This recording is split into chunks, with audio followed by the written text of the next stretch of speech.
Bab 571. Di dalam kuburan belakang Akademi Naga Phoenix, sesosok tegap perlahan berjalan keluar dari kegelapan. Sosok itu dipenuhi aura korosif. Jelas, ini adalah mayat tanpa kehidupan tersisa di dalamnya. Mayat ini dirasuki oleh roh jahat.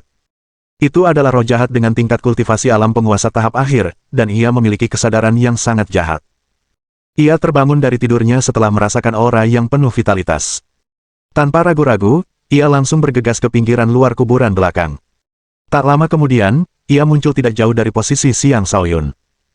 Rongga matanya kosong, dengan dua gumpalan cahaya berdenyut di dalamnya, tampak sangat menyeramkan.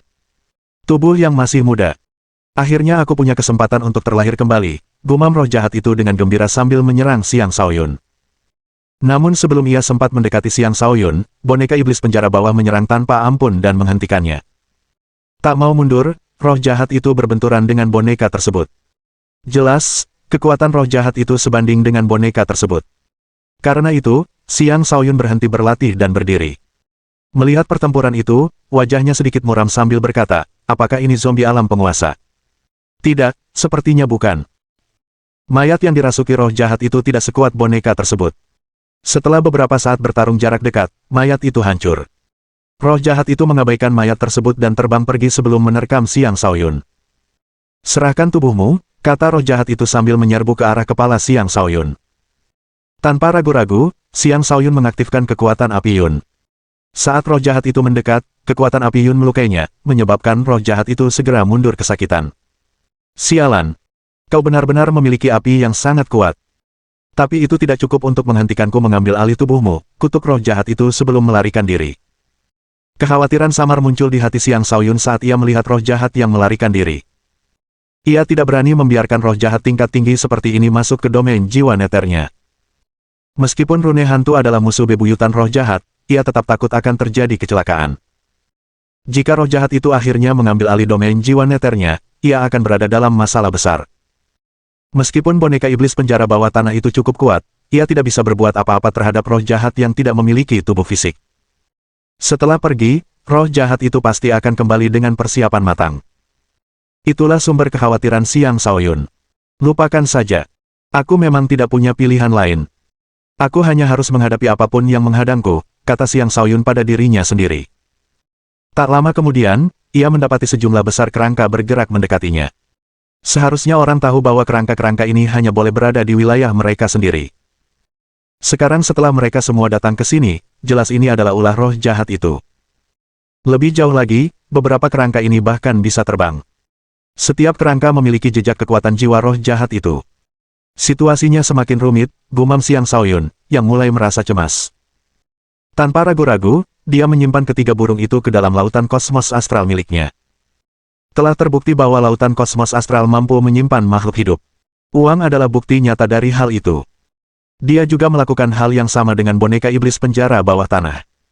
Nak, apakah kau sudah menyerah? Ayo, dengan patuh korbankan jiwamu kepadaku, kata roh jahat itu. Xiang Shaoyun mengabaikan kata-katanya dan mengaktifkan Nether Shadow Evanescence miliknya, menghilang tepat di tempatnya berdiri. Nether Shadow Evanescence adalah salah satu dari 3 kemampuan terhebat klan Nether Kekaisaran karena sifat tak terlihat yang ada dalam garis keturunan klan Nether Kekaisaran. Setelah menyerap kekuatan hati gelap, garis keturunan Xiang Shaoyun telah tumbuh pesat karena kombinasi energi iblis dan energi gelapnya. Dengan demikian, dia sekarang dapat dengan mudah menyembunyikan dirinya selama sekitar 1 jam dalam keadaan ini. Ketika roh jahat melihat bahwa Xiang Shaoyun telah menghilang, ia menjadi cemas. Kau tak akan bisa bersembunyi dariku. Aku pasti akan menemukanmu, teroaret roh jahat itu. Pada umumnya, karena roh jahat berwujud tak berwujud, mereka dapat dengan mudah mendeteksi keberadaan ilusi. Teknik penyembunyian biasa tidak akan berpengaruh terhadap mereka. Namun, sifat tak terlihat dalam garis keturunan klan Nether Kekaisaran terlalu kuat. Oleh karena itu, ketika Xiang Shaoyun menggunakan Nether Shadow Evanescence, bahkan roh jahat pun tidak dapat menemukannya. Setelah Xiang Shaoyun memastikan bahwa roh jahat itu tidak dapat merasakannya, dia dengan berani mendekatinya. Dia yakin bahwa roh jahat yang sadar tidak dapat terus melayang di dunia untuk waktu yang lama karena itu akan mengakibatkan kematian total akibat kehabisan kekuatan jiwa. Roh jahat itu, bertingkah seolah-olah sudah gila, memerintahkan para kerangka untuk mencari Xiang Shaoyun di mana-mana. Roh jahat itu sendiri juga terbang kemana-mana, mencoba merasakan di mana Xiang Shaoyun bersembunyi. Ia sama sekali tidak menyadari bahwa Xiang Shaoyun perlahan mendekatinya. Tetapi ketika Xiang Shaoyun akhirnya mendekat, persepsi jiwanya yang tajam mendeteksi beberapa keanehan. Pada saat itulah seberkas api keluar dari jari Xiang Shaoyun. Desir. Serangan sinar jari adalah serangan tercepatnya. Membawa kekuatan api Yun bersamanya, sinar itu melesat dan mengenai roh jahat, yang tidak sempat bereaksi. Roh jahat itu meratap saat sebagian kekuatan jiwanya hancur, menyebabkan tubuhnya menjadi semakin transparan. Aku akan menghancurkanmu. Setelah terluka, amarah roh jahat itu semakin memburuk, dan ia menghujani lokasi Xiang Shaoyun dengan kerangka terbang. Namun, Xiang Shaoyun telah lama menjauh setelah melepaskan serangannya. Dari arah yang berbeda, dia menembakkan seberkas api lain ke arah roh jahat itu. Api yang sangat kuat itu adalah musuh bebuyutan roh jahat tersebut, dan setiap kali roh jahat itu terkena, kekuatan jiwanya akan sangat berkurang. Karena benar-benar tak berdaya melawan Xiang Shaoyun, ia memutuskan untuk melarikan diri. Namun saat ini, Xiang Shaoyun tidak lagi takut. Setelah roh jahat itu pergi, Xiang Shaoyun tidak tinggal di sana. Sebaliknya, dia juga pergi. Dia memutuskan untuk kembali ke tempat dia bertemu kelelawar vampir dan melihat apakah dia bisa menemukan sesuatu di sana. Lagi pula, kelelawar vampir itu bukanlah ancaman besar baginya. Bukan ide buruk untuk memindahkan lokasi perkemahannya. Tak lama kemudian, dia tiba di wilayah kelelawar vampir. Begitu kelelawar vampir mendeteksi Xiang Shaoyun, mereka langsung menyerang. Dia bahkan tidak repot-repot melawan mereka. Dia langsung melepaskan boneka iblis penjara bawah untuk menghadapi mereka. Kelelawar vampir ini semuanya adalah kaisar, dan karena itu, mereka tidak dapat menimbulkan ancaman apapun bagi boneka tersebut. Xiang Shaoyun menduga bahwa meskipun akademi mungkin bersikap keras terhadapnya, mereka tetap akan memberinya kesempatan untuk hidup. Selama dia menjauh dari kedalaman kuburan belakang, dia akan baik-baik saja. Bab 572. Wilayah kelelawar vampir tidak jauh lebih aman daripada wilayah burung ganas bersayap besar. Xiang Shaoyun bahkan belum lama menguasai wilayah itu sebelum ia dikerumuni oleh sejumlah besar roh jahat. Untungnya, ia praktis kebal terhadap roh jahat tingkat rendah ini. Orang lain mungkin tidak akan semudah dia di sini. Bagi Xiang Shaoyun, ini hanyalah sebuah kamp biasa.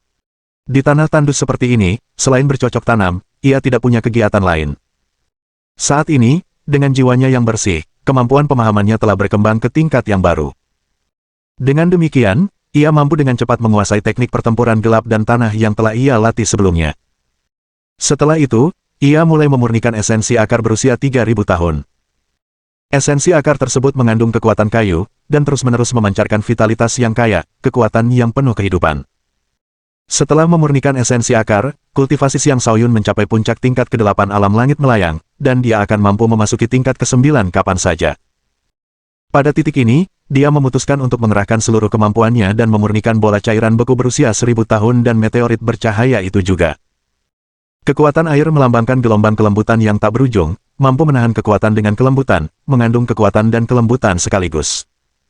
Kekuatan cahaya melambangkan kemurnian, pancaran, kesucian, dan keadilan. Setelah memurnikan kedua kekuatan itu ke dalam tubuhnya, sebuah fenomena menakjubkan muncul di dalam dirinya. Kesembilan bintangnya mulai bersinar terang, dan untaian energi mulai berputar-putar di dalam tubuhnya. Mereka terhubung dengan lautan kosmos astral, membentuk sungai bintang yang luas dan menakjubkan. Seluruh tubuhnya mulai memancarkan 9 warna berbeda, menyelimuti sekitarnya dengan tirai cahaya yang tenang, indah, dan mempesona. Roh-roh jahat di dekatnya tampak telah dimurnikan karena tiba-tiba mereka semua menjadi benar-benar diam dan tenang. Tenang. Aura jahat mereka perlahan memudar, seolah-olah seorang biksu senior sedang melakukan ritual pemurnian pada mereka, mengembalikan mereka ke jalan yang benar, menghilangkan kekeras kepalaan mereka. Dan begitu saja, roh-roh jahat di dekatnya lenyap menjadi ketiadaan. Adapun makhluk jahat lainnya di daerah itu, sesuatu yang sangat langka terjadi. Mereka semua terdiam dan menjadi sangat tenang. Cahaya 9 warna mulai membersihkan aura jahat dan keji dari tubuh mereka saat mereka dengan rakus menyerap energi 9 warna yang muncul di daerah tersebut. Para penjaga agung dan kepala sekolah akademi menyaksikan semua yang terjadi, dan mereka semua sangat terkejut. Sial! Sial! Sial! Anak ini telah sepenuhnya mengembangkan 9 kekuatan astral. Pada dasarnya mustahil untuk membuatnya fokus hanya pada satu kekuatan sekarang, seru lelaki tua berbusana emas itu. Old Gold, bisakah kau fokus pada masalah utama di sini? Kekuatan yang dipancarkan anak ini terasa agak berbeda, keluh pria tua berambut ungu itu. Ya, memang berbeda. Sekitar 10.000 tahun yang lalu, akademi ini juga telah mendidik beberapa pemegang kekuatan fisik bintang 9, tetapi tidak satu pun dari mereka yang mampu melepaskan 9 kekuatan sekaligus. Anak ini benar-benar telah mencapainya. Ini luar biasa, kata kepala sekolah. Dia mampu mencapai level ini hanya dalam setengah tahun. Aku bahkan tidak menyadari dia mengeluarkan apapun dari cincin penyimpanannya. Dia mungkin juga telah membentuk lautan kosmos astral. Jika tidak, dia tidak akan tiba-tiba memurnikan berbagai kekuatan unik dari ketiadaan. Selain itu, dia tampaknya benar-benar kebal terhadap kerasukan roh jahat. Bahkan seorang kaisar tingkat atas sejati pun tidak dapat melakukan itu. Anak ini terlalu menakjubkan, kata wanita cantik itu. Aku merasa anak ini mungkin memiliki salah satu fisik terkuat yang digambarkan dalam legenda, kata pria parubaya yang gagah berani itu. Sepertinya kuburan belakang bukanlah tempat yang cocok untuk anak ini. Sebaiknya kita menempatkannya di tempatku saja. Aku akan mengawasinya dengan baik dan melihat apakah dia benar-benar dapat mengembangkan ke-9 kekuatan itu. Setelah mengatakan itu, dia bersiap untuk menuju ke pemakaman belakang, tetapi sebelum dia bisa pergi, lelaki tua berambut ungu itu meraih lengannya dan berkata, "Hah, kau tidak menyerah? Anak ini hanya bisa menjadi muridku." Sementara itu, lelaki tua berpakaian emas itu diam-diam pergi ke kuburan belakang. Ketika yang lain menyadarinya, mereka mengumpat dan mengikutinya.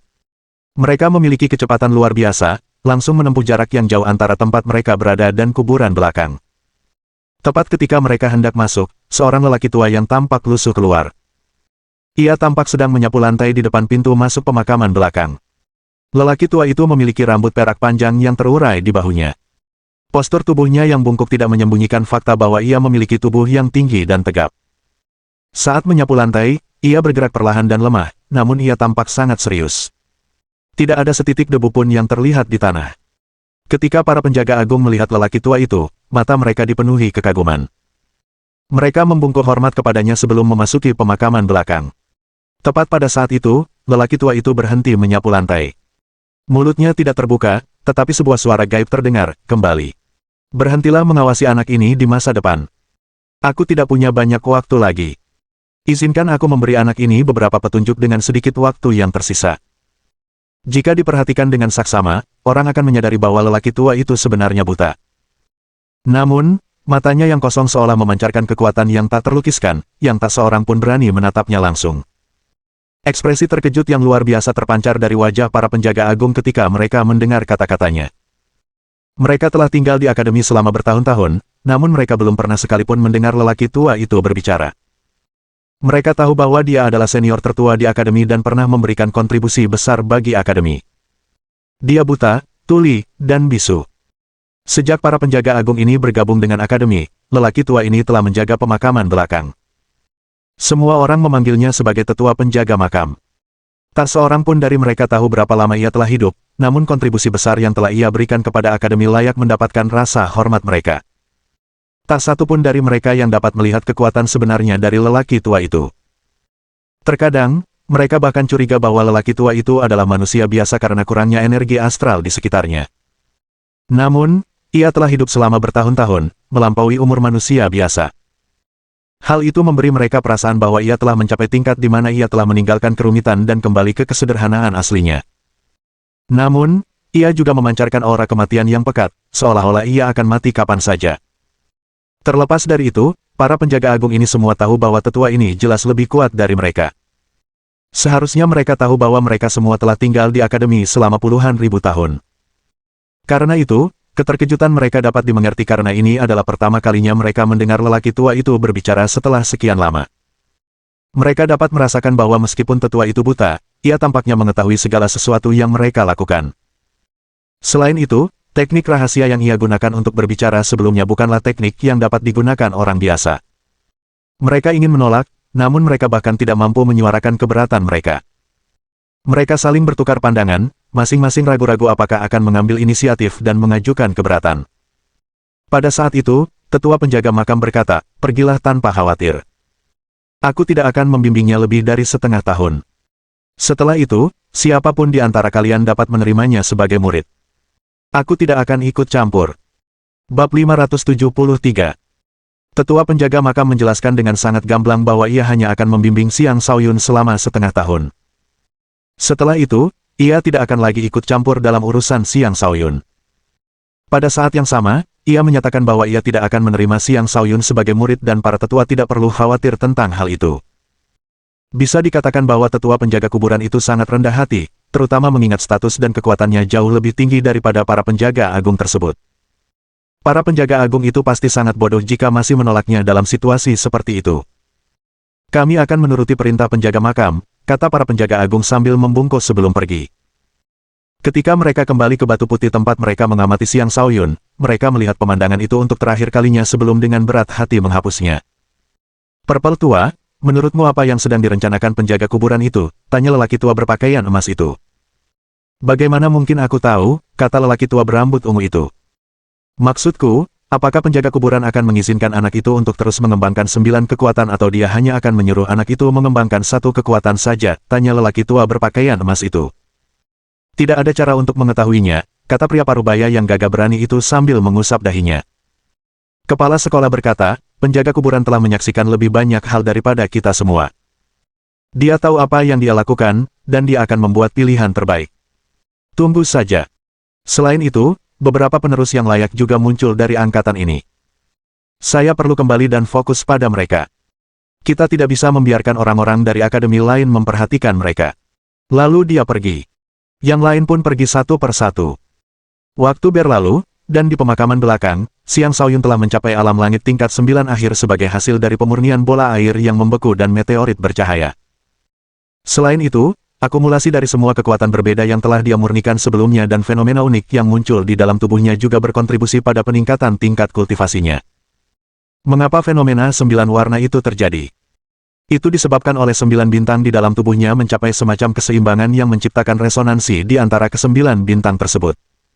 Setelah mengisi ke-9 bintangnya dengan energi unik, jumlah kabut 9 warna di lautan kosmos astral juga bertambah. Mani terus menyerap kabut 9 warna dengan rakus. Kekuatannya meningkat pesat. Pada saat ia meninggalkan lautan kosmos astral, mungkin sudah waktunya untuk terobosan lain. Adapun ketiga burung kecil itu, pada awalnya, mereka tidak terbiasa dengan kehidupan di lautan kosmos astral. Tetapi ketika mereka melihat kabut 9 warna, mereka mulai menyerapnya dengan tenang. Tubuh mereka dibersihkan, dan mereka mendapat banyak manfaat dari menyerapnya. Setelah beberapa waktu memadatkan energi di dalam dirinya, Xiang Shaoyun mulai memeriksa kondisinya sendiri menggunakan tatapan batin. Ia menemukan dengan takjub bahwa ke-9 bintang itu bersinar dengan kilau yang unik dan mengelilingi lautan kosmos astralnya, menciptakan sungai bintang yang tampak tak terbatas. Tanpa disadari, lautan kosmos astralku telah tumbuh begitu besar.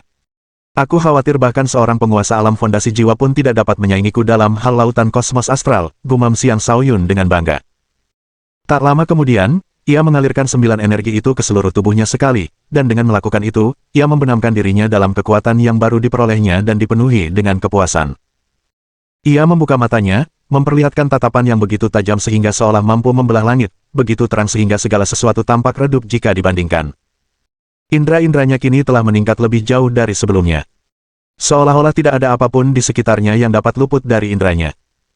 Bahkan seekor semut kecil yang merayap di tanah jauh pun dapat dirasakan dengan jelas. Ketajaman seperti ini bukanlah sesuatu yang hanya dapat diberikan oleh domain jiwa neter. Pada saat yang sama, pembawaannya tampak berubah menjadi agak halus, membuatnya terlihat seperti putra dewa yang baru saja turun dari surga. Dan perubahan pembawaan itu bukanlah sesuatu yang sesederhana perubahan penampilan fisik. Sebaliknya, ia memancarkan semacam perasaan yang menunjukkan dengan jelas bahwa ia adalah orang yang luar biasa. Di masa lalu, ia perlu menggunakan tekadnya yang tak tertandingi untuk melepaskan tekanan yang mampu memaksa seseorang mengakui kekalahan tanpa perlu melawan. Sekarang, ia tidak perlu lagi berusaha secara sadar untuk mencapai efek yang sama. Perubahan ini disebabkan oleh peningkatan kekuatannya, akumulasi 9 kekuatan unik di 9 bintangnya, dan transformasi jiwanya menjadi jiwa yang murni. Bisa dikatakan bahwa Xiang Shaoyun akhirnya menciptakan wadah kultivasi dan pertempurannya, mencapai titik balik dalam perjalanan kultivasinya. Kita tidak boleh meremehkannya hanya karena dia bukan seorang kaisar. Dari semua yang telah dia capai hingga saat ini, bahkan seorang kaisar pun tidak dapat dibandingkan dengannya. Akhirnya, Xiang Shaoyun berdiri dan menatap ke kedalaman kuburan belakang. Dia bertanya-tanya apakah dia harus terus masuk lebih dalam. Seharusnya dia tahu bahwa semua roh jahat di dekatnya telah lenyap setelah dia memurnikannya. Dan dia membutuhkan lebih banyak roh jahat untuk memberi makan rune hantunya. Jika orang lain tahu apa yang dipikirkannya, mereka mungkin akan mengutuknya sebagai orang gila. Orang lain hanya ingin menghindari bertemu roh jahat, namun dia justru ingin mencari lebih banyak roh jahat. Jika dia bukan orang gila, lalu apa dia sebenarnya? Tepat ketika dia hendak bergerak, dia mendapati sesosok tubuh bungkuk tiba-tiba muncul di hadapannya. Meskipun pendatang baru itu bertubuh bungkuk, hal itu tidak menyembunyikan fakta bahwa dia memiliki tubuh yang tegap. Rambut peraknya yang panjang juga cukup mencolok. Xiang Shaoyun merasa ketakutan. Ia hampir mengira itu adalah roh jahat berwujud nyata. Jika memang demikian, itu hanya berarti bahwa itu adalah roh jahat yang sangat kuat. Tanpa ragu-ragu, ia membentangkan sayapnya dan berusaha melarikan diri. Saat itu, pendatang baru tersebut berkata, "Kalian tidak perlu takut. Aku manusia, bukan roh. Kalian bisa memanggilku tetua penjaga kuburan. Aku bertanggung jawab atas kuburan belakang." "Tetua penjaga makam. Mengapa aku tidak melihatmu saat pertama kali datang?" tanya Xiang Shaoyun dengan waspada. "Itu karena kau dilempar ke sini. Dengan situasi seperti ini, tidak aneh jika kau belum melihatku," kata tetua penjaga kuburan tanpa menggerakkan mulutnya. "Lalu mengapa kau menampakkan diri sekarang? Apakah kau akan membawaku keluar?" tanya Xiang Shaoyun. Ia terus merasakan firasat buruk dari orang itu, terutama sepasang mata kosong itu. Mata itu seolah menyimpan kengerian yang tak berujung, sepasang mata yang tak berani ditatap langsung. "Belum saatnya bagimu untuk pergi," kata tetua penjaga makam. "Aku menampakkan diri karena sudah waktunya bagiku untuk muncul." Xiang Shaoyun benar-benar bingung dan berpikir dalam hati, apa maksudnya itu? "Karena kau tidak di sini untuk membawaku pergi, maka aku tidak akan menyita banyak waktumu lagi," kata Xiang Shaoyun sambil menangkupkan kedua tangannya dan memberi hormat kepada sesepuh sebelum terbang ke arah yang berbeda. Ia masih dipenuhi kecurigaan terhadap tetua penjaga kuburan itu. Lagi pula, tetua penjaga kuburan itu lebih mirip roh jahat yang menyembunyikan wujudnya daripada manusia. Namun Xiang Shaoyun baru terbang sebentar ketika tetua penjaga kuburan itu muncul di hadapannya lagi. Karena terkejut, ia berhenti bergerak. "Sebenarnya apa yang kau inginkan?" tanya Xiang Shaoyun sambil melepaskan kekuatan api Yun dan membungkusnya di sekeliling dirinya. "Ikutlah denganku jika kau berani," kata tetua penjaga kuburan sebelum terbang ke arah yang berbeda. Bab 574. Melihat tetua penjaga makam yang hendak pergi, Xiang Shaoyun menyadari bahwa dengan satu langkah sederhana, tetua itu mampu memperpendek jarak yang sangat jauh, seolah-olah jarak itu tidak ada. Xiang Shaoyun sendiri cukup berpengetahuan. Dengan sekali pandang, dia berseru, "Tahap pengecilan ruang." Niat gerakan kaki terbagi menjadi beberapa tahapan, yaitu bergerak secepat angin, ruang yang menyempit, dan begitu dekat namun terpisah seperti dunia yang berbeda. Melihat tahapan ruang yang menyempit sangat mengejutkan Xiang Shaoyun. Tanpa ragu-ragu, dia mengejar tetua penjaga makam. Dia terbang dengan kecepatan penuh menggunakan sayapnya, bergerak dengan kecepatan yang setara dengan kaisar tingkat ketiga. Namun, dia bahkan tidak bisa mendekati tetua itu dan hanya bisa mengikuti dari jauh di belakang. Dia bahkan merasa bahwa tetua itu telah memperlambat langkahnya. Jika tidak, dia bahkan tidak akan mampu mengimbanginya. Entah mengapa, saat ia melakukan perjalanan bersama tetua penjaga kuburan, semua roh jahat dan binatang buas tampaknya telah lenyap. Tak satu pun dari mereka muncul. Setelah terbang beberapa saat, Xiang Shaoyun mendapati bahwa tetua itu telah berhenti di depan sebuah bangunan sederhana. Bangunan itu dibangun secara kasar dengan beberapa kayu, dan hanya ada satu bangunan. Lingkungan sekitarnya masih sepi seperti tempat lain di pemakaman, tetapi jika melihat ke kejauhan dari posisinya, orang akan menemukan bahwa lebih jauh ke depan terdapat area yang subur dengan bukit-bukit hijau dan air yang jernih. Sebuah batu nisan berdiri di sana, memancarkan aura yang hikmat namun anggun. Tidak diragukan lagi, itu adalah bagian pemakaman yang sebenarnya dari seluruh pemakaman belakang. Bagian tempat dia berada hanyalah pemakaman roh jahat. Bangunan itu dibangun di dalam bagian roh jahat, tetapi tidak terlalu jauh dari bagian pemakaman yang sebenarnya. Jelas sekali ini adalah tempat tinggal tetua penjaga kuburan. Sepertinya dia benar-benar manusia, pikir Xiang Shaoyun. Ia sudah menduga bahwa tetua penjaga kuburan itu sebenarnya adalah roh jahat yang menyembunyikan wujud aslinya. Lagi pula, penampilan luar tetua penjaga kuburan itu agak terlalu menakutkan. Tetua penjaga kuburan itu duduk di kursi batu di depan bangunan dan berkata tanpa memandang Xiang Shaoyun, "Duduklah." Xiang Shaoyun tidak berani duduk. Sebaliknya, dia membungkuk kepada tetua penjaga makam dan berkata, "Lebih baik anak ini tetap berdiri." Menghadapi seorang lelaki tua dengan kekuatan luar biasa, ia dipenuhi rasa hormat. Duduk saja jika saya menyuruhmu. Saya tidak terlalu peduli dengan hal-hal yang berkaitan dengan tata krama, kata tetua penjaga makam. Xiang Shaoyun ragu sejenak sebelum duduk di kursi batu lainnya. Dalam hatinya, ia bertanya-tanya, mengapa tetua penjaga makam ini menginginkan sesuatu dariku? Tetua penjaga makam itu sepertinya telah membaca pikiran Xiang Shaoyun saat ia menjelaskan dengan terus terang, aku kurang lebih mengetahui situasimu saat ini. Aku akan memberitahumu sesuatu, dan aku hanya akan mengatakannya sekali. Perhatikan baik-baik. Selama bertahun-tahun kerajaan ini berdiri, banyak fisik bintang 9 telah muncul sebelumnya. Tetapi versi tingkat tinggi seperti milikmu sangat langka. Fisikmu pada dasarnya adalah fisik yang diberkati oleh surga, memungkinkanmu efisiensi yang tinggi saat berkultivasi. Secara umum diyakini bahwa hanya dengan mengembangkan satu kekuatan saja seseorang akan mampu menggabungkan kekuatan ke-9 bintang dan melepaskan kemampuan tempur tertinggi, itu juga merupakan cara tercepat untuk maju, dengan sangat sedikit kesulitan dalam kemajuannya. Tentu saja, beberapa orang juga lebih memilih mengembangkan dua kekuatan berbeda, tetapi itu akan sangat mengurangi kecepatan kultivasi seseorang. Selain itu, kemampuan bertarung yang dihasilkan tidak jauh lebih kuat daripada hanya mengembangkan satu kekuatan.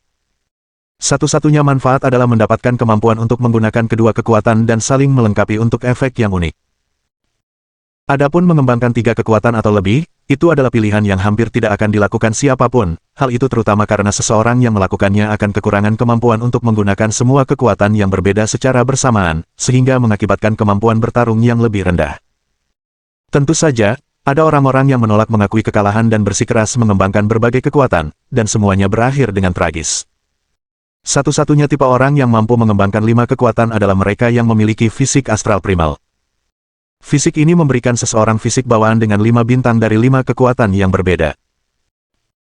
Bagi seseorang yang tidak terlahir dengan fisik ini, sangat sulit untuk mengembangkan fisik ini hanya melalui usaha. Lagi pula, keunggulan utama fisik ini adalah keseimbangan antara 5 kekuatan, dan keseimbangan itu hampir mustahil dicapai secara artifisial. Lagi pula, fisik astral primal adalah salah satu fisik tempur terkuat yang ada.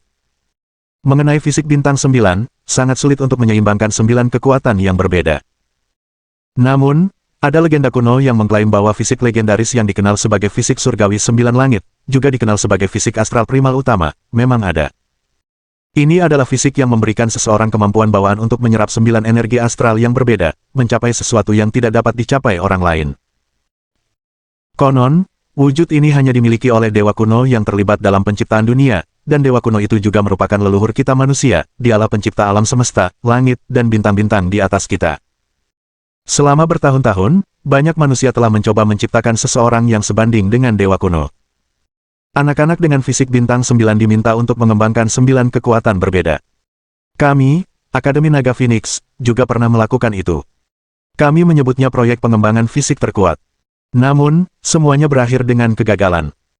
Semua fisik bintang 9 itu sia-sia, dan karena itu, tidak ada yang ingin melihat pemegang fisik bintang 9 mengembangkan 9 kekuatan berbeda dan menempuh jalan tanpa kembali lagi. Wajah Xiang Shaoyun berubah pucat pasi saat mendengarkan, tekadnya untuk terus menempuh jalan yang sama mulai goyah. Apakah aku benar-benar telah membuat pilihan yang salah? Xiang Shaoyun bertanya pada dirinya sendiri. Dia juga telah melihat banyak catatan kuno yang menggambarkan kegagalan dalam mengembangkan 9 kekuatan. Namun, dia berasumsi bahwa catatan-catatan itu hanya merujuk pada sebagian kecil dari mereka yang telah mencoba. Dia berpikir bahwa dia akan berbeda dengan bakatnya, menciptakan jalan yang unik untuk dirinya sendiri. Namun, berdasarkan apa yang baru saja dikatakan oleh tetua penjaga makam, sejak zaman kuno, umat manusia telah mencoba untuk mengembangkan fisik seperti itu. Bahkan Akademi Naga Phoenix pun pernah melakukannya, dan semuanya gagal. Siapapun yang memiliki fisik bintang 9 adalah talenta luar biasa. Xiang Shaoyun tidak cukup bodoh untuk percaya bahwa dia lebih baik dari mereka semua. Karena mereka semua telah gagal, apakah dia masih akan memiliki keberanian untuk mencoba sesuatu yang belum pernah dicapai siapapun sebelumnya? Mungkin memang seperti yang dikatakan tetua penjaga kuburan, itu adalah jalan tanpa kembali, sesuatu yang mustahil untuk berhasil. Fisik surgawi 9 langit hanyalah legenda yang ditinggalkan oleh manusia purba. Tidak ada cara untuk memastikan apakah fisik itu pernah ada sebelumnya. Kalau begitu, apakah tidak apa-apa jika aku memilih untuk mengembangkan satu kekuatan sekarang? Tanya Xiang Shaoyun. Ya, akhirnya dia takut. Lagi pula, dia telah mengisi 9 bintangnya dengan berbagai kekuatan. Apakah sudah terlambat untuk menyerah sekarang? Bab 575. Apakah tetua penjaga kuburan itu mengatakan semua itu kepada Xiang Shaoyun hanya untuk membuatnya menyerah dalam mengolah 9 kekuatan? Apa yang dikatakannya selanjutnya bahkan lebih mengejutkan Xiang Shaoyun.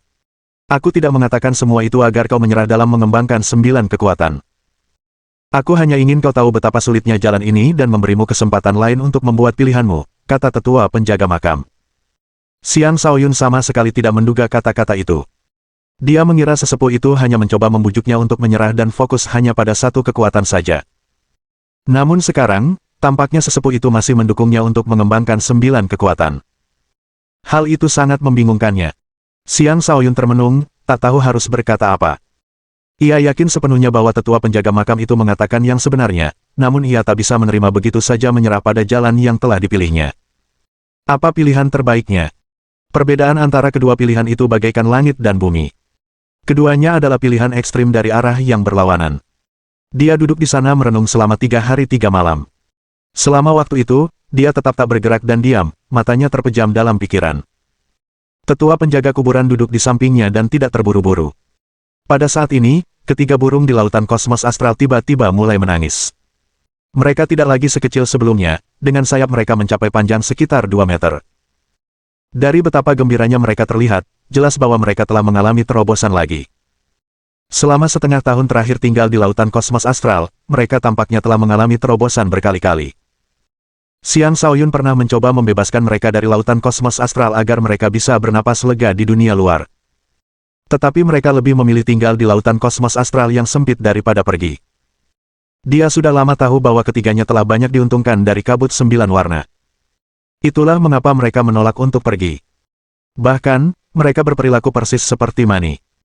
Saat Xiang Shaoyun memandang kabut 9 warna dan perubahan di dalam lautan kosmos astral, keteguhan hati yang belum pernah ia miliki sebelumnya tiba-tiba muncul dalam dirinya. Ia membuka matanya, menatap tetua penjaga makam, dan menyatakan, aku akan tetap pada jalanku. Tetua penjaga kuburan itu tidak menunjukkan reaksi apapun. Dia hanya menjawab dengan datar, baiklah. Karena kau telah membuat pilihanmu, kuharap kau tidak akan menyesalinya di masa depan. Setelah memasuki alam kenaikan naga, akan terlambat untuk berubah. Ya, saya sudah mempertimbangkan ini dengan saksama, kata Xiang Shaoyun dengan tegas. Bagus. Kalau begitu, izinkan aku mengajarimu sebuah mantra. Ingatlah, tetua penjaga makam itu langsung pristupi ke pokok permasalahan. Tanpa menunggu persetujuan Xiang Shaoyun, ia mulai mengajarinya sebuah mantra kuno dan rumit. Memisahkan langit dan bumi, kekacauan purba lahir, esensi dari 5 elemen, bintang-bintang bergerak, yin dan yang tidak ada. Setelah memiliki jiwa yang bersih, daya ingat Xiang Shaoyun meningkat pesat. Mantra kuno yang rumit itu dihafal dengan paksa, namun ia tidak dapat memahami maknanya. Mantra itu tampaknya menggambarkan perubahan dunia, namun juga tampak seperti mantra kultivasi. Terlalu rumit. Seberapa banyak yang sudah kau hafal sejauh ini? Tanya tetua penjaga makam. Semuanya, tapi aku sebenarnya tidak mengerti, kata Xiang Shaoyun. Wajah tetua penjaga makam sedikit berubah, tetapi karena ia buta, tidak ada emosi yang terlihat di matanya. Ia berkata, ini adalah mantra kuno yang tidak lengkap yang secara tidak sengaja saya peroleh. Mantra ini menggambarkan evolusi dunia, bagaimana kekacauan purba melahirkan 5 elemen, revolusi yin dan yang di tengah alam semesta, dan jalan agung. Mungkin tujuan mantra kuno ini adalah untuk mencerahkan seseorang tentang kekuatan alam. Selama Anda dapat memahaminya, Anda akan memperoleh pemahaman yang layak tentang 9 kekuatan yang Anda kembangkan. Mungkin ini akan membantu Anda melihat cahaya harapan di jalan tanpa kembali yang Anda tempuh. Jika bahkan mantra ini pun tidak dapat membantu Anda, saya pun tidak dapat berbuat apa-apa. Xiang Shaoyun menduga bahwa mantra kuno itu penting, tetapi dia tidak pernah membayangkan bahwa itu akan sepenting ini. Dia berdiri dan memberi hormat dalam-dalam kepada tetua penjaga makam, mengungkapkan rasa terima kasihnya. Kau tak perlu merasa berterima kasih sama sekali. Aku hanya melakukan ini karena aku ingin suatu hari nanti menyaksikan sendiri sosok legendaris, kata tetua penjaga makam. Lagi pula, aku sudah memberitahu anak-anak di luar sana bahwa aku akan menahanmu di sini selama setengah tahun. Manfaatkan waktu ini untuk mempelajari mantra. Jika kau mendapat inspirasi, carilah aku. Kita bisa mendiskusikannya bersama, berusaha sebaik mungkin untuk meningkatkan secercah cahaya kecil yang mungkin kau temukan di jalanmu yang tak bisa kembali. Xiang Shaoyun mengangguk. Baik, tetua. Ia dapat melihat bahwa sesepuh itu akan secara pribadi membimbingnya selama setengah tahun mendatang. Hatinya dipenuhi kegembiraan, dan ia ingin memenuhi harapan sesepuh tersebut. Maka, ia mengosongkan pikirannya dari segala pikiran dan mulai memahami mantra kuno itu. Saat ia mengulang mantra itu berulang kali dalam pikirannya, ia semakin memahami betapa rumitnya mantra tersebut. Mantra itu berfokus pada Dao Langit dan Bumi, Dao Kekacauan Primordial, dan Dao Yin dan Yang. Ketiganya adalah Dao terkuat yang ada, dan merupakan kekuatan yang paling rumit dan sulit dipahami dari semua kekuatan yang ada. Awalnya, ia mampu memperoleh pemahaman dangkal tentang beberapa hal, tetapi ketika ia mencoba memperdalam pemahamannya, ia menemukan bahwa ada banyak sekali kemungkinan variasi, dan sangat sulit untuk mendapatkan pemahaman yang jelas tentang hal apapun. Setengah bulan kemudian, dia mengajukan pertanyaan pertamanya kepada tetua penjaga makam, apakah asal mula langit dan bumi? Sebagian orang mengatakan bahwa langit dan bumi diciptakan oleh dewa kuno. Tetapi dewa kuno itu adalah leluhur umat manusia. Seperti kata pepatah, langit, bumi, dan manusia. Dengan langit datang bumi, dan dengan bumi datang manusia. Jadi, kita dapat menolak teori itu. Apa yang saya pahami dari mantra kuno adalah bahwa langit dan bumi berasal dari kekuatan cakrawala, jawab tetua penjaga makam. Lalu dari mana asal-muasal kekuatan cakrawala? Tanya Xiang Shaoyun. Itu abadi. Apakah kekacauan purba muncul selama penciptaan langit dan bumi, atau sebelum keberadaan langit dan bumi? Periode waktu penciptaan langit dan bumi juga merupakan periode sebelum keberadaan langit dan bumi. Apakah itu berarti bahwa kekacauan purba terbentuk selama penciptaan, dan sebelum penciptaan, ia merupakan bagian dari cakrawala? Bagus sekali kamu bisa memahami sebanyak itu. Ini bukti bahwa kamu bekerja sangat keras untuk memahami mantra tersebut. Ya, menurut mantra itu, memang demikian. Yang satu tua dan yang satu muda, mereka bertukar pikiran setiap beberapa hari sekali. Seringkali, Xiang Shaoyun yang mengajukan pertanyaan, dan tetua penjaga makam yang menjawab. Perlahan, keraguan sirna dari hati Xiang Shaoyun, memungkinkannya untuk memperoleh pemahaman yang lebih dalam tentang mantra tersebut. Itu jelas merupakan mantra kuno yang menakjubkan, yang memiliki makna yang sangat penting. Saat Xiang Shaoyun menyebutkan banyak poin baru, tetua penjaga makam juga mempelajari sesuatu yang baru. Lagi pula, Xiang Shaoyun memiliki jiwa yang murni, yang mendorong kecerdasannya ke tingkat yang luar biasa. Setiap kali dia mempelajari mantra, dia akan merasakan sensasi yang berbeda, seolah-olah mantra itu mewakili setiap dao di dunia, sebuah mantra menyeluruh yang mencakup segala sesuatu yang ada. Karena itu, tekadnya untuk mengembangkan 9 kekuatan yang berbeda semakin kuat. Bab 576. Dalam sekejap, 3 bulan berlalu.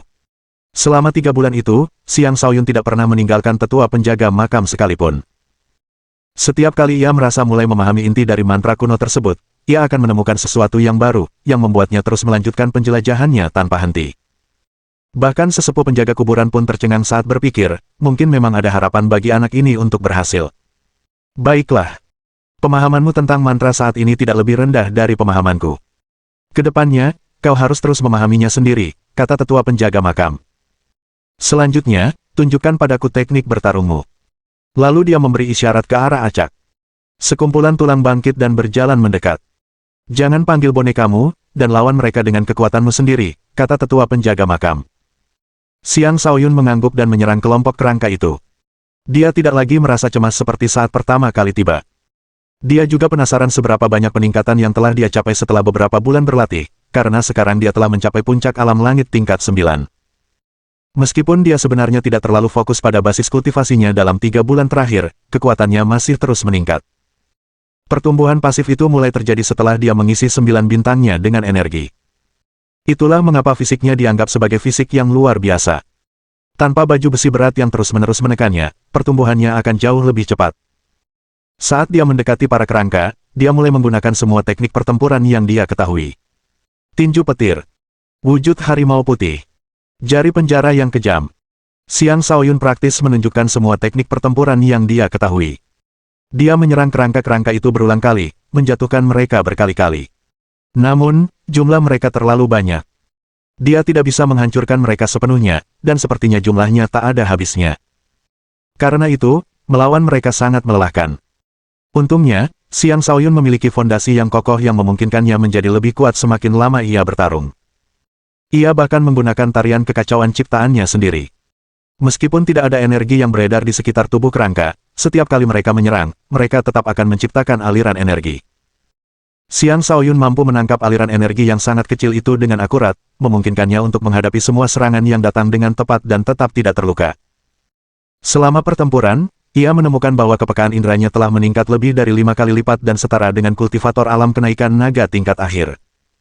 Bahkan, itu pun merupakan perkiraan konservatif. Xiang Shaoyun tahu betul bahwa itu disebabkan oleh jiwanya yang baru saja memperoleh kesucian. Saat pertempuran berkecamuk, dia menjadi semakin larut dalam pertempuran dan bahkan menghunus pedang pembunuh langit Overlord miliknya dan menggunakan 3 posisi pertama dari teknik 9 pedang pembunuh langit Overlord. Dengan jurus 9 langkah neter milik Overlordnya, dia bergerak bebas di antara para kerangka sambil mengayunkan pedangnya, menghancurkan banyak kerangka. Mereka tidak bisa memberikan kerusakan apapun padanya. Gemuruh. Gemuruh. Serangan-serangan itu menciptakan banyak ledakan di mana-mana, menunjukkan kekuatan ofensif yang sepenuhnya melampaui alam Sky Soar dan sebanding dengan yang ada di alam kenaikan naga. Tetua penjaga makam duduk di sana dengan tenang, matanya masih tampak kosong dan hampa, namun terasa seolah-olah dia mampu melihat dengan jelas setiap tindakan Xiang Shaoyun. Setelah beberapa waktu yang tidak diketahui, tetua itu akhirnya berkata, "Baiklah. Itu saja untuk sekarang." Mendengar itu, Xiang Shaoyun segera kembali ke sisi tetua dengan jurus 9 langkah neter penguasa. Ia bermandikan keringat, benar-benar kelelahan akibat pertempuran. Namun, ia dapat merasakan bahwa bintang-bintang di dalam tubuhnya telah membentuk siklus sirkulasi tanpa henti yang membantunya dengan cepat mengisi kembali energinya. Hal itu belum pernah terjadi sebelumnya. Sepertinya mengumpulkan ke-9 bintang itu akhirnya membantu menunjukkan keunggulan fisikku, pikir Xiang Shaoyun sambil tersenyum. Siklus tanpa akhir adalah alat terbaik bagi seseorang untuk berkembang pesat dan mempertahankan kondisinya selama pertempuran. Ia tidak menyadari bahwa ini hanya terjadi karena kekuatan yang terkandung dalam 9 bintangnya juga telah berubah. Di masa lalu, ia hanya memiliki beberapa kekuatan unik di dalam dirinya, sedangkan bintang-bintang lainnya hanya mengandung energi biasa. Dengan demikian, tidak ada keseimbangan di antara bintang-bintang tersebut, dan karena itu, siklus tanpa akhir seperti itu tidak pernah terjadi. "Bagaimana menurutmu tentang teknik bertarungmu?" tanya tetua penjaga makam. Xiang Shaoyun berpikir sejenak dan berkata, "Lumayanlah." "Hehe, sepertinya kau sangat senang dengan penggunaan teknik bertarungmu." Tetua penjaga makam tiba-tiba tertawa. Wajahnya kemudian berubah muram saat dia menegur, "Sungguh berantakan." Xiang Shaoyun tidak menyangka akan mendapat ucapan itu, dan ia menjadi agak cemberut. Ia mahir dalam berbagai teknik pertempuran, dan ia percaya bahwa ia memiliki pemahaman yang baik tentang teknik pertempuran dan situasi pertempuran yang sebenarnya. Jika tidak, ia tidak akan mampu mengalahkan begitu banyak lawan di masa lalu. Ia percaya bahwa tetua penjaga makam hanya memberikan penilaian itu kepadanya karena tingkat kultivasi tetua yang tinggi. "Hehe, sepertinya kau masih belum yakin," kata si tetua. "Lihat saja." Tepat setelah dia mengatakan itu, 7 sosok muncul di sekeliling mereka. Ketujuh sosok itu adalah bayangan dari sang tetua, dan masing-masing dari mereka memperagakan salah satu teknik pertempuran yang telah digunakan Xiang Shaoyun sebelumnya.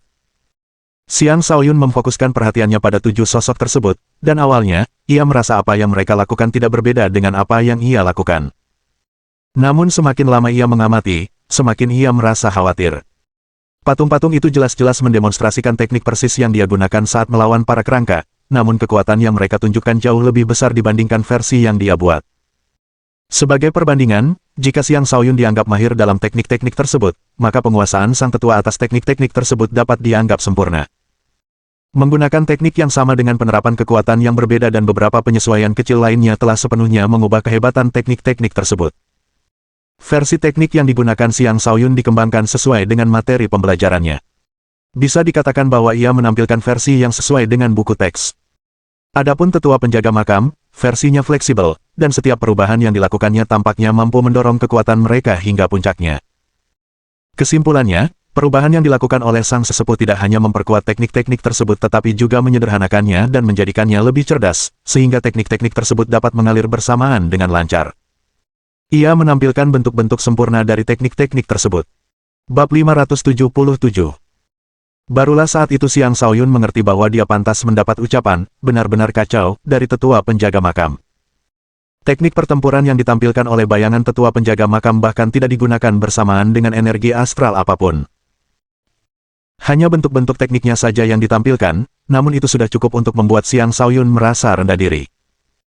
Tanpa adanya energi astral, bahkan tidak bisa dikatakan bahwa tetua penjaga makam itu hanya menggunakan tingkat kultivasinya yang lebih tinggi untuk mempermalukan Xiang Shaoyun. Ketika bayangan-bayangan itu menghilang, tetua penjaga makam memandang Xiang Shaoyun dan bertanya, "Apakah kau mengerti?" Xiang Shaoyun mengangguk dalam-dalam dan berkata, "Ya." Terima kasih atas bimbingan Anda, sesepuh. Lalu ia membungkuk. Sejujurnya, ia sangat ingin menjadikan sesepuh itu sebagai gurunya, tetapi pihak lain tampaknya tidak memiliki niat seperti itu sama sekali. Karena itu, ia tidak bisa mengungkapkannya. Mungkin ia bisa melakukannya ketika kesempatan yang lebih baik muncul. Ia harus menjadi murid dari sesepuh ini yang pastinya merupakan seorang ahli ulung dengan kekuatan yang dalam dan tak terukur.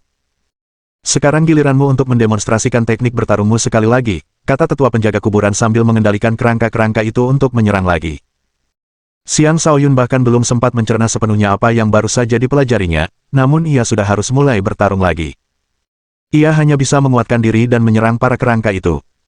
Awalnya, dia masih bertarung dengan gaya biasanya.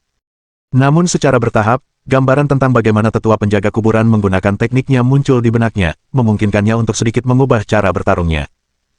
Setelah mengubah gaya bertarungnya, serangannya jelas menjadi jauh lebih sederhana namun lebih efektif, dengan peningkatan kekuatan dan ketajaman. Tentu saja, tidak akan mudah untuk mencapai kesempurnaan seperti yang pernah ditunjukkan oleh tetua penjaga kuburan sebelumnya. Selama 3 hari berturut-turut, Xiang Shaoyun setidaknya bertarung sekali sehari dengan para kerangka. Setelah setiap pertarungan, ia banyak belajar. Teknik bertarung yang ia tampilkan menjadi semakin sederhana, gerakannya pun semakin lancar. Untuk bisa mencapai hal ini dalam waktu sesingkat itu, dia benar-benar memiliki pemahaman yang luar biasa. Tentu saja, pertempuran yang terus-menerus juga telah memberinya sejumlah luka ringan. Saat ini dia tampak agak sedih. Dia tidak membenci tetua penjaga makam karena itu. Sebaliknya, dia dipenuhi rasa syukur. Metode kultivasi seperti itu sangat membantunya, memungkinkannya untuk menuai manfaat besar. Tetua penjaga makam melanjutkan ajarannya, tidak ada gerakan yang tidak berubah.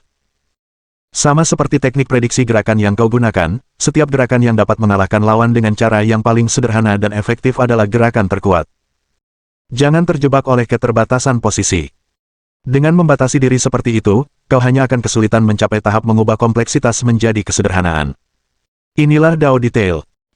Dao detailnya, seru Xiang Shaoyun. Lalu dia berlutut di hadapan tetua penjaga makam, "Tetua, saya mohon agar Anda menerima saya sebagai murid Anda dan mengajari saya lebih banyak Dao yang lebih kuat." Berdasarkan apa yang diajarkan tetua penjaga makam kepadanya selama periode waktu ini, Xiang Shaoyun sudah menganggap tetua itu sebagai gurunya. Sekarang adalah kesempatan terbaik untuk meresmikan hubungan tersebut. Sayangnya, sebelum lututnya menyentuh tanah, sebuah kekuatan tak berwujud menopang lututnya, sehingga ia tidak mungkin berlutut. "Aku tidak mengajarimu karena ingin menjadikanmu murid. Aku hanya melakukan sesuatu untuk akademi," kata tetua penjaga makam itu. "Melakukan sesuatu untuk akademi tidak bertentangan dengan menerima saya sebagai murid," kata Xiang Shaoyun. "Apakah menurutmu aku tidak memenuhi syarat?" "Tidak. Aku hanyalah seorang penyandang disabilitas yang bertugas menjaga kuburan.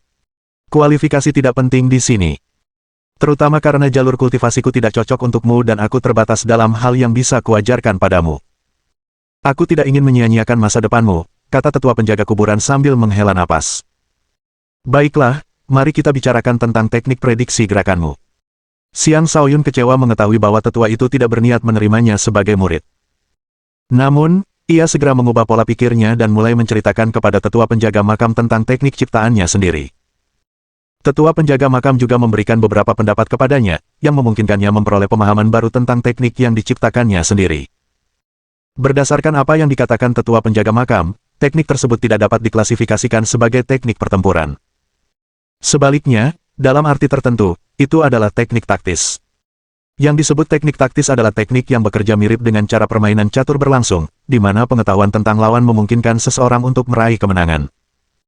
Tarian kekacauan Xiang Shaoyun adalah teknik yang bergantung pada kemampuannya untuk merasakan aliran energi dan titik lemah lawan, memungkinkannya untuk memprediksi gerakan lawan dan bereaksi sesuai dengan itu. Dengan demikian, teknik ini cukup mirip dengan permainan catur. Tentu saja, Xiang Shaoyun hanya mengetahui sedikit konsep teknik taktis. Pemahamannya bahkan tidak cukup untuk dianggap sebagai seseorang yang memiliki penguasaan dasar.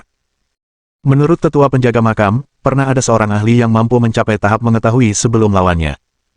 Pada dasarnya, ini adalah tahap di mana seseorang mengetahui apa yang akan dilakukan lawan sebelum lawan itu sendiri mengetahuinya. Dengan demikian, seseorang dapat bereaksi sesuai dengan situasi, perlahan-lahan menjebak lawan sebelum memberikan satu pukulan fatal untuk menghabisi mereka. Xiang Shaoyun benar-benar tercengang ketika mendengar penjelasan tetua itu. Dia selalu berpikir bahwa meskipun dia bukan pelopor dalam prediksi gerakan, setidaknya dia memiliki penguasaan dasar dalam hal itu. Tetapi sekarang, dia menyadari bahwa dia hanyalah seekor katak di dalam sumur. Sejak zaman kuno, banyak jenius telah muncul. Banyak jalan telah dieksplorasi, dan banyak ciptaan telah lahir. Xiang Shaoyun masih terlalu jauh dari level seorang pelopor. Tentu saja, jangan berkecil hati. Kamu telah melakukan pekerjaan yang baik dengan memikirkan teknik ini sendiri. Di usiamu, ini adalah pencapaian yang luar biasa. Adapun apakah kamu dapat mencapai tahap mengetahui sebelum lawan, itu akan bergantung pada dirimu sendiri. Tetapi dao teknik taktis dapat dianggap sebagai bagian dari dao kelicikan. Ia memiliki keunikan tersendiri, dan kamu harus perlahan-lahan memahaminya sendiri. Namun, kau sudah melawan arus dengan 9 kekuatanmu yang berbeda. Jika kau masih perlu menghabiskan waktu untuk memahami kelicikan, kau tidak akan punya cukup waktu. Kurasa kau harus fokus pada 9 kekuatanmu terlebih dahulu sebelum melakukan hal lain, nasihat tetua penjaga makam itu dengan sungguh-sungguh. Xiang Shaoyun mengangguk. Aku akan mengingat ajaranmu. Baiklah, izinkan aku mengajarimu teknik bertarung untuk mengganti kegagalan kita berdua menjadi guru dan murid. Perhatikan baik-baik, kata tetua penjaga makam sambil bayangan muncul. Bayangan itu memperlihatkan teknik tinju. Gerakannya berani dan tampak sederhana, namun mengandung kekuatan dahsyat yang mampu mengguncang langit dan menelan bintang-bintang. Setelah sekilas melihatnya, Xiang Shaoyun benar-benar terpukau. Dia tidak pernah membayangkan bahwa teknik tinju bisa menghadirkan dampak visual yang begitu mencolok hingga membuat darahnya mendidih karena kegembiraan. Dia benar-benar terpesona. Setelah beberapa saat, bayangan itu menghilang. Xiang Shaoyun berdiri diam, seolah masih terpukau dengan apa yang telah dilihatnya. Tetua penjaga makam tidak mengganggunya. Setelah menulis beberapa kata di tanah, dia menghilang begitu saja, seolah-olah dia tidak pernah ada di sana sebelumnya. Bab 578. Tinju Penghancur Kosmos Dao. Itulah kata-kata yang ditinggalkan oleh tetua penjaga makam, nama teknik tinju yang baru saja ia demonstrasikan. Itu adalah nama yang sangat mendominasi, yang sesuai dengan kekuatan teknik tersebut. Xiang Shaoyun terdiam lama setelah melihat kata-kata di tanah. Tetua penjaga makam itu tidak terlihat dimanapun. Xiang Shaoyun dipenuhi kegembiraan, tetapi ia juga merasakan kehilangan. Tetua penjaga makam telah mengajarinya begitu banyak namun tidak menerimanya sebagai murid, pergi sebelum ia sempat mengungkapkan rasa terima kasihnya. Xiang Shaoyun mengamati bangunan di hadapannya. Ia berlutut dan bersujud 3 kali dengan hormat sebelum berkata, apapun yang terjadi, aku sudah menganggapmu sebagai guruku. Aku, Xiang Shaoyun, tidak akan melupakan kebaikan yang telah kau tunjukkan kepadaku. Aku akan membuat jurus penghancur dao kosmos bersinar terang dan menyebarkan ketenarannya ke seluruh penjuru dunia. Setelah mengatakan itu, dia duduk bersila dan mulai memutar ulang jurus tinju penghancur dao kosmos langkah demi langkah di alam jiwa neternya. Tubuh jiwanya juga bergerak dan mulai mempraktikkan teknik tinju tersebut. Karunia visualisasi. Itu adalah salah satu bakat unik yang diberikan kepada Xiang Shaoyun oleh alam jiwa neter. Dia telah mengetahui bakat ini sejak dia mulai berkultivasi, dan itu adalah bakat yang sering dia gunakan, yang membantunya sukses dalam setiap usaha. Jurus tinju penghancur kosmos dao ini tidak disertai mantra. Namun, tetua penjaga makam telah mengajarkan dan mendemonstrasikannya secara pribadi. Setiap gerakan menunjukkan poin kunci dari teknik tersebut, dan dengan memahami gerakan-gerakan ini, teknik tinju tersebut dapat dikuasai. Jurus tinju penghancur dao kosmos tidak memiliki gerakan yang rumit, tetapi sangat menekankan penggunaan kekuatan, meminjam kekuatan bintang untuk membalikkan kosmos dan menghancurkan dao. Itulah inti dari teknik tinju ini. Dengan menggunakan domain jiwa neter, Xiang Shaoyun mengulang teknik tinju itu berulang kali. Tubuh jiwanya juga berlatih berulang kali, dan setelah banyak percobaan, dia akhirnya mulai memahami teknik tersebut. Ini adalah teknik tinju tanpa elemen. Dengan demikian, teknik ini dapat digunakan bersamaan dengan semua jenis energi astral. Itulah juga sebagian alasan mengapa teknik tinju ini sangat berharga. Perlu diketahui bahwa semakin tinggi tingkat kultivasi, semakin besar ketergantungan seorang kultivator pada energi astral dalam pertempuran. Teknik tinju khusus ini bekerja dengan cara yang sama sekali berbeda. Teknik ini mampu memanfaatkan energi astral yang ada di dalam diri kultivator dan semua energi di sekitarnya untuk melepaskan kekuatannya. Xiang Shaoyun memiliki firasat samar bahwa jurus penghancur dao kosmos bukanlah sekadar teknik tinju biasa. Itu mirip dengan teknik tinju surgawi. Setelah menghafal semua gerakannya sepenuhnya, dia berdiri dan mulai menggerakkan tubuhnya, melayangkan pukulan yang sama sekali biasa dan biasa saja ke udara kosong. Seketika itu, seolah-olah 9 bintang muncul di sekelilingnya. Sebuah proyeksi kosmos yang bergejolak dan sungai bintang yang berputar-putar muncul di sekitarnya saat aura kuno menyebar, melepaskan kekuatan penghancur yang mendominasi yang dapat menanamkan rasa takut di hati siapapun. Energi alami di udara sekitarnya tertarik ke kepalan tangan dan bergerak bersamanya, mengisi kepalan tangan dengan daya ledak yang tak tertandingi. Sayangnya, bahkan dengan kekuatan Xiang Shaoyun, dia hanya mampu menampilkan 1% dari kekuatan kepalan tangan itu.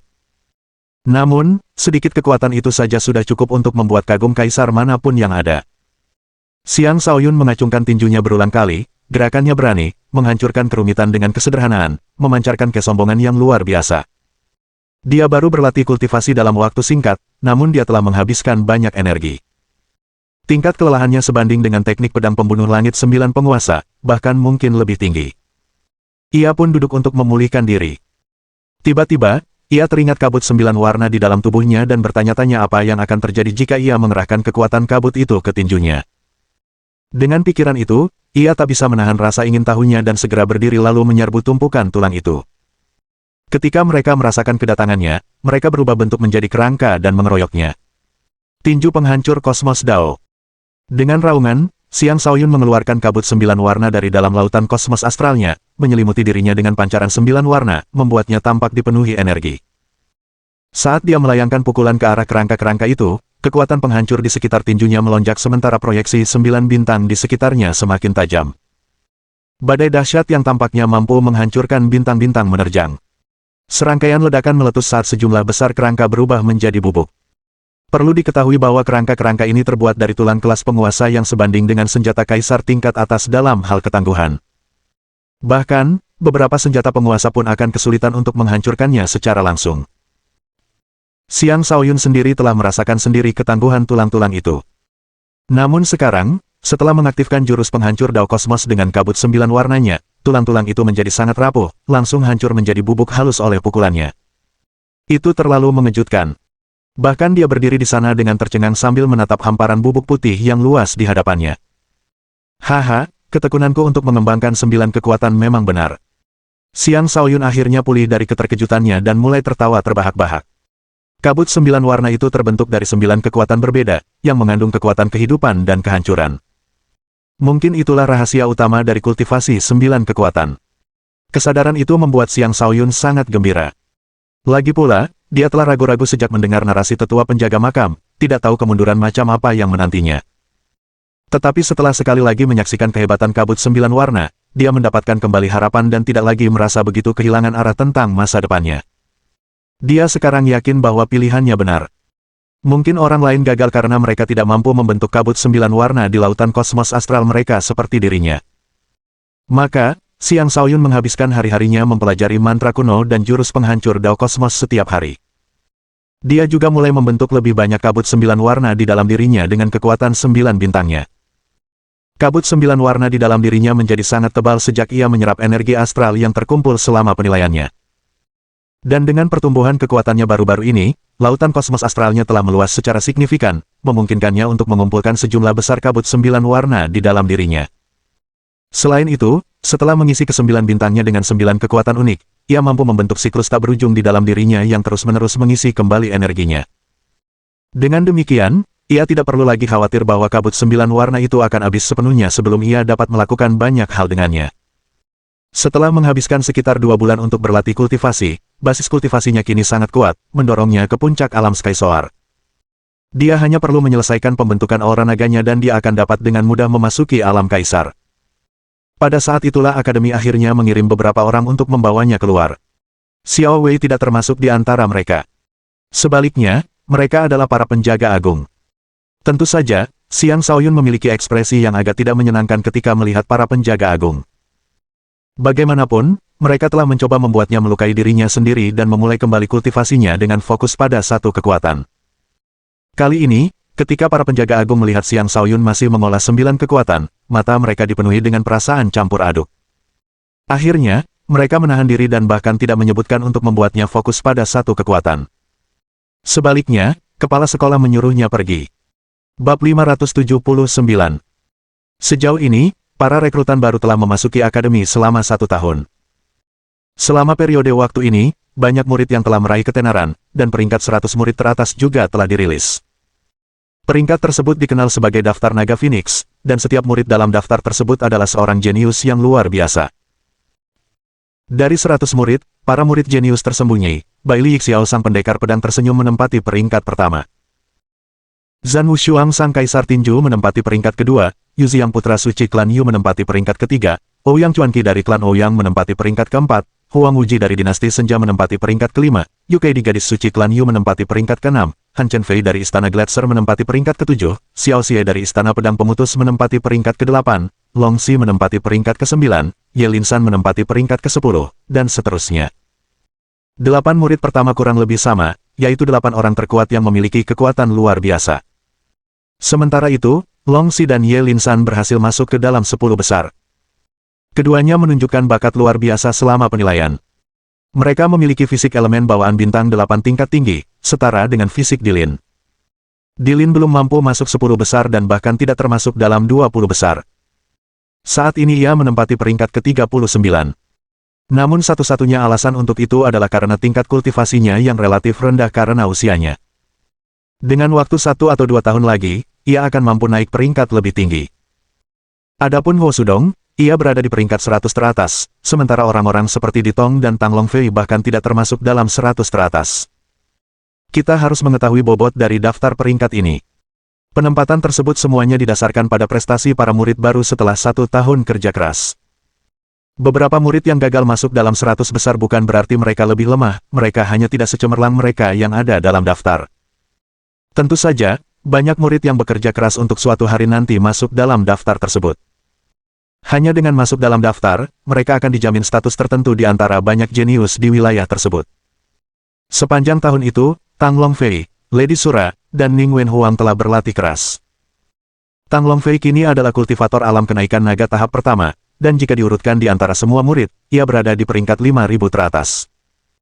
Daftar 100 teratas dikenal sebagai daftar naga Phoenix sedangkan daftar 1000 teratas dikenal sebagai daftar Jiao Luan 1. Adapun daftar yang mencakup semua murid baru, dikenal sebagai daftar ular unggas. Gaya penamaan ketiga peringkat itu cukup menarik. Dari ular menjadi Jiao, dan dari Jiao menjadi naga. Dari ayam menjadi Luan, dan dari Luan menjadi Phoenix. Ketiganya adalah daftar yang sama yang telah berulang kali digunakan dari generasi ke generasi di akademi. Adapun Tang Longfei, ia menempati peringkat menengah ke atas dalam daftar unggas ular. Lagi pula, ada sekitar 20.000 murid baru di angkatan mereka selain sejumlah besar pengikut. Dengan demikian, persaingan sangat ketat. Adapun Xiang Shaoyun, yang awalnya membuat semua orang takjub, kini berada di peringkat menengah daftar unggas ular. Alasan peringkatnya begitu rendah adalah karena desas-desus tentang dirinya yang mengkultivasi 9 kekuatan berbeda telah menyebar. Dia bahkan telah dikurung di kuburan belakang terlarang oleh kepala sekolah. Itu adalah hukuman yang sangat berat, dan mereka yang meninggalkan kuburan belakang sebagian besar berakhir dengan masalah mental ringan atau benar-benar menjadi gila. Beberapa bahkan langsung meninggal di sana. Singkatnya, sangat sedikit orang yang selamat dari tempat itu tanpa cedera. Karena Xiang Shaoyun hanyalah kultivator alam langit tingkat 8, tidak ada yang percaya dia akan berakhir baik setelah ditempatkan di sana, itulah alasan peringkatnya rendah. Semua orang percaya bahwa setelah beberapa waktu, namanya mungkin akan dihapus sama sekali. Sebagai pengikut Xiang Shaoyun, Han Qianwei dan Han Suiwei secara tidak langsung telah menderita penghinaan atas namanya. Karena kecantikan mereka, keduanya bagaikan bunga teratai salju yang membuat orang ingin memetiknya. Terlebih lagi, keduanya tidak terlalu kuat dan berada di peringkat terbawah daftar unggas ular, meskipun mereka telah mencapai tahap awal alam langit berapi tingkat 8 dari puncak tingkat 6.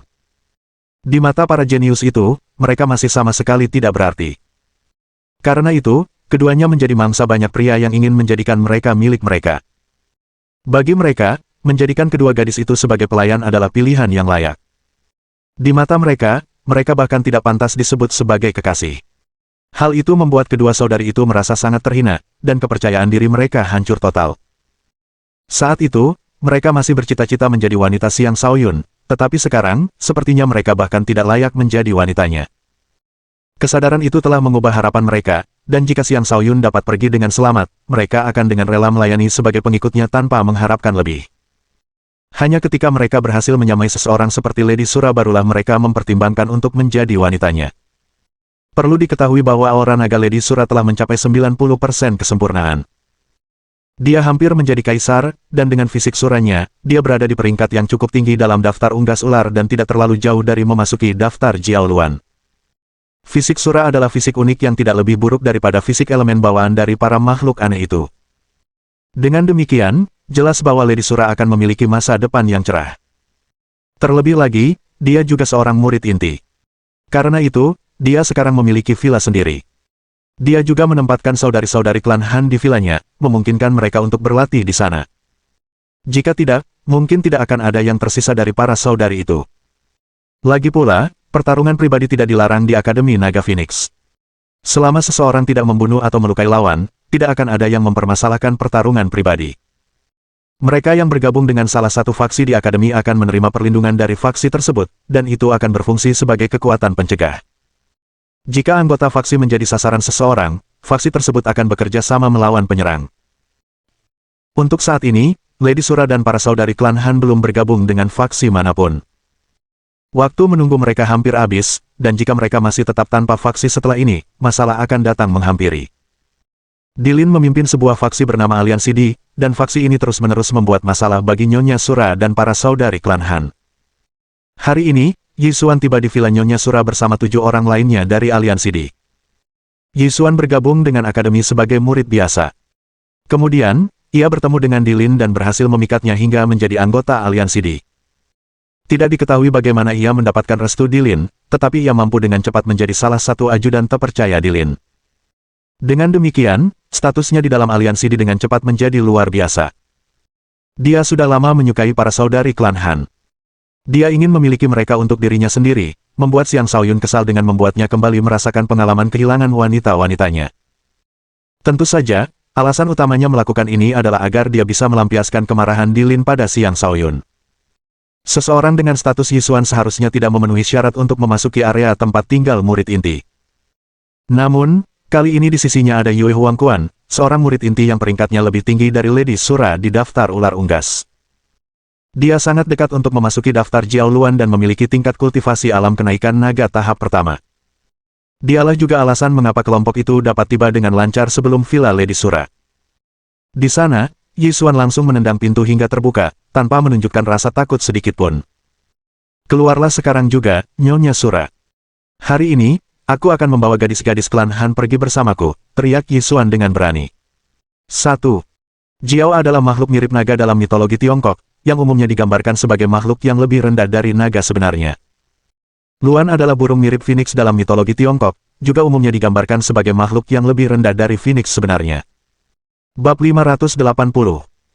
Lady Sura dan saudari-saudari klan Han meninggalkan kamar mereka setelah mendengar teriakan itu. Akhir-akhir ini, banyak faksi datang untuk mengajak mereka bergabung dengan faksi masing-masing. Lagi pula, Lady Sura menempati peringkat menengah atas dalam daftar unggas ular dan memiliki kemampuan tempur yang cukup baik. Namun, dia belum menyetujui undangan apapun dan tetap tidak berafiliasi dengan saudari-saudari klan Han. Yisuan bertindak berlebihan dengan datang membawa saudari-saudari klan Han bersamanya. Nyonya Sura masih mengenakan topeng yang sama, matanya memancarkan pesona yang memikat, dan sosok tubuhnya yang ramping masih memesona seperti biasanya. Banyak orang tertarik padanya. Seandainya bukan karena topeng yang agak menjengkelkan yang selalu dikenakannya, pasti sudah banyak playboy yang mengejarnya. Bisa dikatakan bahwa topengnya telah membantunya menghindari cukup banyak masalah. Lady Sura menatap para penyusup itu dengan dingin dan menegur, kalian bertindak terlalu kurang ajar. Apakah kalian mengabaikan peraturan akademi? Meskipun pertarungan pribadi tidak dilarang oleh akademi, memasuki kediaman seseorang seperti ini jelas merupakan hal yang tabu. Bukannya Yisuan dan kawan-kawan tidak menyadarinya, tetapi mereka telah menyuap petugas patroli agar untuk sementara menjauh dari daerah tersebut. Itulah mengapa mereka bertindak begitu berani. Bukan hakmu untuk memutuskan apakah kami bersikap kurang ajar. Hari ini, kedua gadis klan Han itu sebaiknya patuh ikut denganku. Jika mereka mau, aku akan mengakhiri masalah ini di sini. Tentu saja, Nona Sura, Anda selalu dipersilakan untuk bergabung dengan aliansi Di juga. Dengan begitu, kami juga bisa mendukung Anda. Pilih salah satu dari dua pilihan itu, atau aku tidak punya pilihan selain menjadi pengganggu hari ini. Bagaimanapun, kedua gadis itu bergabung sebagai pengikut dan tidak dilindungi oleh akademi, kata Yisuan. Ekspresi kedua saudari klan Han berubah muram. Awalnya mereka mengira setelah bergabung, mereka akan menerima perhatian dan bimbingan dari akademi. Sayangnya, mereka berdua salah. Segala bentuk perhatian, bimbingan, atau sumber daya bergantung pada orang yang mereka ikuti. Orang itulah yang akan memperjuangkan semua itu untuk mereka. Karena Xiang Shaoyun tidak terlihat dimanapun, mereka berada dalam situasi yang sangat pasif. Jika bukan karena Lady Sura, mereka bahkan tidak tahu apa yang akan terjadi pada mereka sekarang. Dengan Yisuan yang terang-terangan menindas mereka, mereka tidak lagi ingin menelan penghinaan itu. Sekalipun kami mati, kami tidak akan ikut denganmu, kata Han Qianwei dengan tegas. Paling-paling, kami akan meninggalkan akademi, kata Han Suewei. Haha, tentu, matilah kalau kau mau. Aku tak akan menghentikanmu. Tapi setelah bergabung dengan akademi, tidak akan mudah untuk pergi, kata Yisuan sambil tertawa terbahak-bahak. Kenapa kau begitu keras kepala? Xiang Shaoyun telah diasingkan ke zona terlarang. Dia tidak akan bisa pergi lagi. Tidak ada masa depan jika tetap menjadi pengikutnya. Hanya dengan mengikutiku kalian berdua akan memiliki kesempatan untuk mencapai sesuatu di akademi. Kenapa kalian bersikap bodoh bersama wanita ini? Jangan buang-buang waktu. Ini tidak ada hubungannya dengan Lady Sura. Kami akan melawanmu sampai mati, kata Han Qianwei. Ia mengambil keputusan ini karena tidak ingin membebani Lady Sura. Sambil berbicara, ia meraih tangan adik perempuannya dan mulai meninggalkan villa. Selama mereka pergi, Yisuan dan kawan-kawan tidak akan berani melakukan apapun kepada Lady Sura. Lagi pula, ia masih seorang murid inti.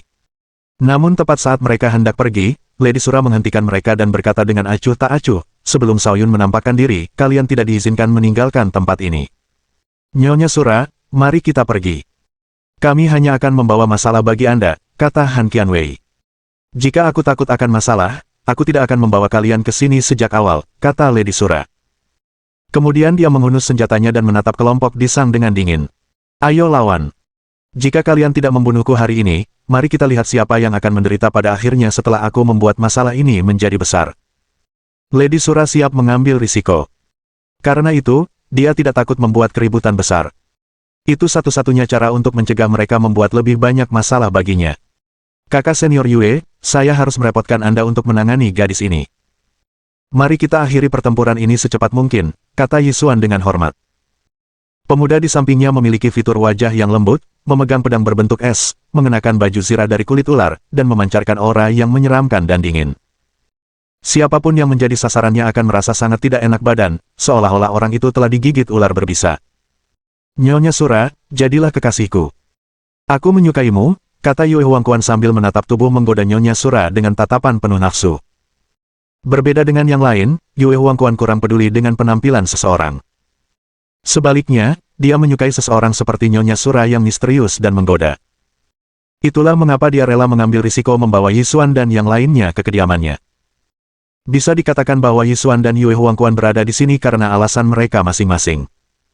Satu-satunya balasan yang diterima Yue Huangquan adalah pedang Lady Sura, yang diarahkan tepat ke tenggorokannya. Saat menyerang, ia menggunakan seluruh kekuatannya, sama sekali tidak khawatir akan membunuhnya. Yue Huangquan juga bukan lawan yang mudah dikalahkan. Dia menggerakkan tubuhnya ke samping dan menghindari serangan sebelum meraih pergelangan tangannya. Dia tidak mampu menghindari cengkeraman itu tepat waktu, dan lawannya bahkan mengambil kesempatan untuk meraih dadanya. Proyeksi pertempuran Sura. Dia mengaktifkan proyeksi pertempuran Sura, memancarkan aura yang kuat saat proyeksi Sura muncul di sekelilingnya. Dia dengan paksa melepaskan diri dari Yue Huangquan dan berulang kali menendang bagian bawah tubuhnya.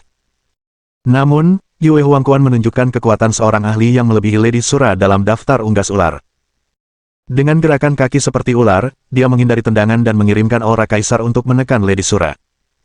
Dia melancarkan serangkaian serangan berbentuk ular ke bagian tubuh Lady Sura yang menonjol. Berdasarkan apa yang dilakukannya di tengah pertempuran, orang ini benar-benar mesum. Sementara itu, Yisuan mencibir, kalian berdua, ikut aku dengan patuh. Dia menerjang kedua saudari itu dan mencengkeram bagian vital mereka, berusaha menundukkan mereka dengan satu gerakan. Dia sekarang adalah kultivator alam kenaikan naga tahap pertama. Kedua saudari itu bukanlah tandingannya. Sebelum mereka sempat bereaksi, dia telah mencengkeram leher mereka berdua. Dia berteriak kepada Lady Sura, menyerahlah atau aku akan membunuh mereka berdua. Kata-katanya mengalihkan perhatian Lady Sura, sehingga Yue Huangquan dapat menyerang perutnya, membuatnya terlempar dan batuk darah. Haha, ikutlah bersama kami juga. Setelah melakukan perbuatan itu, kau pasti akan bersedia menjadi wanitaku, kata Yue Huangquan setelah menaklukkan Lady Sura sambil tertawa riang. Tepat pada saat itu, dua sosok melesat ke arah mereka. Salah seorang dari mereka meraung marah, kau berani memanfaatkan wanita tuan muda ini. Sungguh kurang ajar. Mohon dukungan dari omom ante-ante sekalian, buat subscribe atau sharekan novel Mimin ke Facebook kalian, agar channel Mimin bisa terus berkembang. Dengan begitu, Mimin bisa lebih semangat untuk up novel seru lain ke depannya. Buat teman-teman yang sudah subscribe dan sharekan novel Mimin, Mimin ucapkan terima kasih sebanyak-banyaknya. Sekiranya teman-teman menghadapi masalah video diputar dalam bahasa Inggris, coba tukar kepada bahasa Indonesia original melalui cara ini. Semasa mendengarkan, pencet tombol setting di atas kanan video, pilih audio track dan tukar bahasa.